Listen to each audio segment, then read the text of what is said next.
Naranasan mo na ba yung akala mo wala ka ng pag-asa? Yung feeling na pagod ka na. Ubos na ubos ka pa.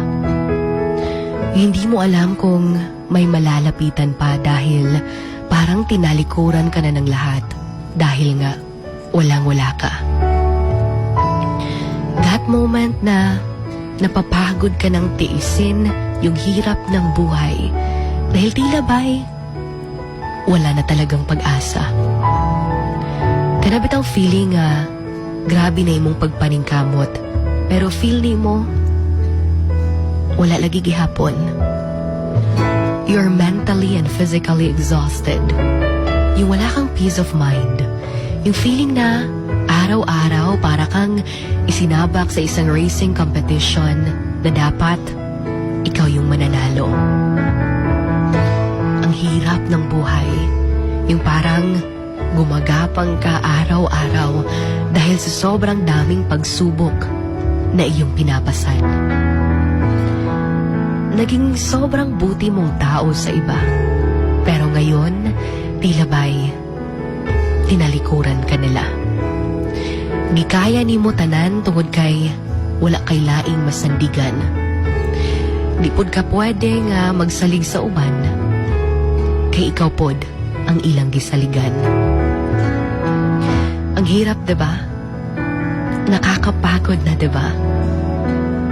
Yung dumating ka pa sa point na ayaw mo nang maniwala pa na magiging okay ka. Kasi parang ganun pa rin. Kung kanusa super down ka, daghan pa jud kaayo ang mga nangawala sa imuha. Hindi mo alam kung saan ka palulugar. Hindi mo alam kung may pag-asa pa ba. Pero alam mo, minsan, akala natin sobrang bigat na ng problema natin.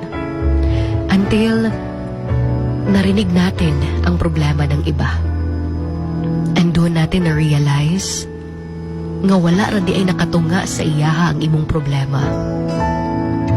Doon mo rin nasabi sa sarili mo na wala kang karapatang magreklamo sa buhay dahil kahit mahirap ito, sobrang sarap naman mabuhay. Huwag na huwag kang susuko dahil may pangarap ka pa.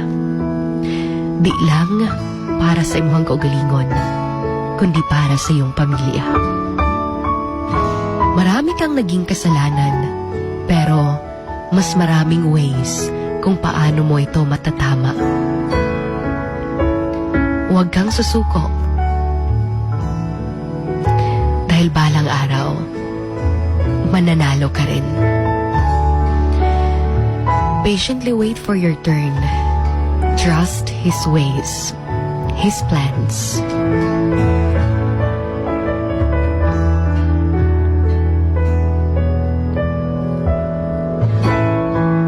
This is your Hugot Babe, Sugar Dolly.